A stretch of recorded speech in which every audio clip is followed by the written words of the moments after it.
Multi-source data, okay? I'm going to go through this now a little fast. There's a lot of content here. So the basic point about multi-source data is what? Okay. Number one, data, the different variety of data is exploding. Okay. Number two is that a lot of that data is now open source. Isn't it? Most of the information is now available on the internet, isn't it? Yeah. Nobody really, there is no tax on it. Yeah. You'll be very surprised, in 1996, when I started my career with McKinsey as a consultant, and then it was like the highest paid job in the country. Just to do like an exercise of what is typical project would be estimate the tractor size in Brazil, and that would be like a 3-4 month project, and very happily we would go down to Brazil. Yeah. Now if you want to find tractor, estimate market size for tractors in Brazil, please search on Google. It will be like 2 seconds, no? Yeah. Most of that information is now available. Yeah. But the real point of the multi-source data is the following, and I want you to understand that, very relevant for everybody. Why do you need multi-source data? Sorry? Data authenticity. Say, Nipun? Comparison. When you combine more than 2 data points, you are able to A, validate, B, get sharper insights.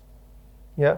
So when I started again my career in McKinsey, and we were taught this in a very simple fashion, that any point you are making, you need to have at least 3 supporting arguments. Never go with 1 supporting argument. Yeah. And the way it was explained to us was that any stool, yeah, for a stool to stand, it needs at least 3 legs, minimum. This chair has got 4. Yeah. So 4 is better than 3. But to minimum you need 3. Can you have a stool to sit with 2? Yeah. So just a visual that maybe you can take away. Yeah. That is how we were taught, that to make any point, you need at least 3 data points. And you would see that in my approach as well, that I almost never make decisions or form a point of view based on 1 data point. I always try to seek multiple data points. Yeah. Because 1 data point can be very misleading. Yeah. 2 gets you something better, but ideally you need at least 3. Yeah. Now, there is a lot of progression in multi-source data, different levels at which you can play. Internal data sets. You can start to get industry and competitor data. You can have combined, partnerships.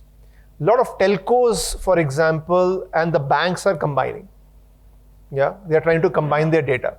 Yeah, you get very different perspectives. Both are trying to cross-sell more. Yeah, and the telco data and the bank data, everybody has got a bank account, everybody has got a mobile phone, but very different data you capture. Yeah, multi-player collaboration. Yeah, we have many industry consortium who come together, who are sharing their data. Happens in insurance all the time. Yeah, and you have then massively available data sets, MOOCs. Yeah, the learning data sets. Yeah. Different levels at which multi-source data can happen, and as you keep going, the depth of insights will keep on increasing. Yeah, I'll give you an illustration. Just to understand, this is just about customer data. Yeah, the slide may seem very, very busy. Try to see it, try to focus on it. Yeah, that let's say you start with the demographic data. Yeah, Anuj Mathur is 52 years old. He stays in Gurgaon in this place, and based on this, there is something I can say about Anuj Mathur. Yeah. Then I know this is what is Anuj's behavior. Anuj goes to Netflix and he watches. What does Anuj watch? The name that was coming to my mind was, in like, like there was this serial called Bunyad, that used to come. Some 25, do people remember Bunyad? Like most of you were not even born then. And actually before Bunyad, there was a serial called Hum Log. Yeah, you remember Hum Log? So that was what was coming to my mind, that Anuj watches Bunyad and Hum Log. So when you know that about Anuj, you there is personalization that you can do, based on that, what will be Anuj's preferences. Yeah. Then you say, okay, attitude. Okay.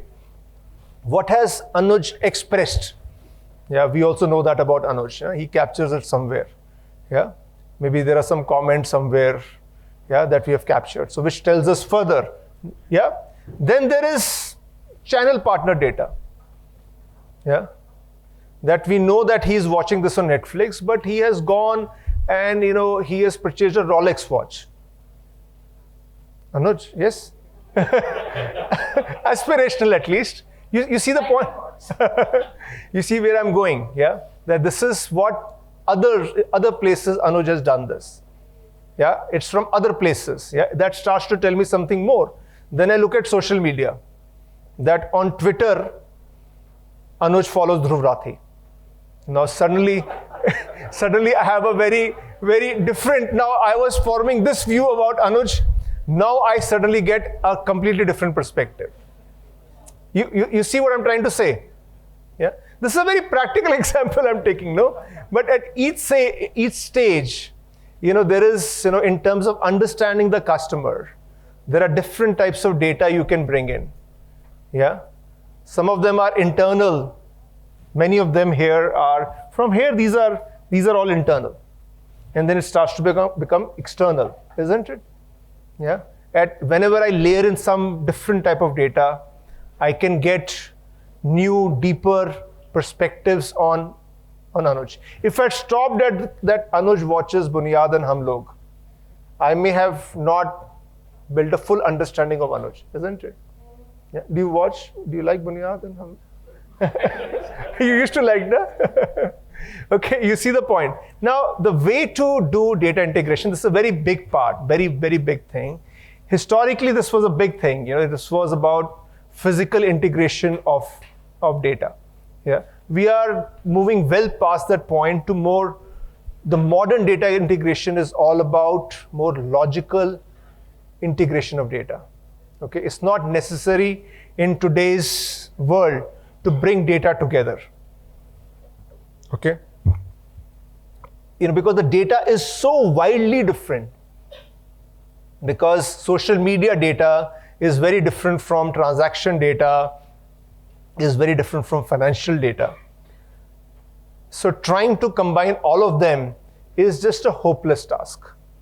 Yeah. So this used to be historically the way it used to happen. Now it is, you let different type of data sets be, yeah, and then you are combining across them on a use case basis. And you can do it on there are two types of technology which are really gaining ground. We do a lot of work around this data fabric.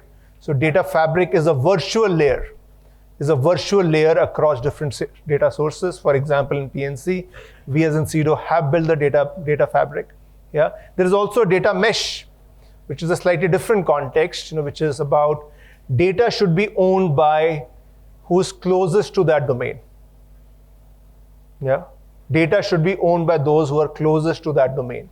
Yeah, so there are different ways of now integrating data, but the key point is that it's no more about physical integration of data. It is a lot more about logical integration of data, because it's just too complex to be done as a physical integration.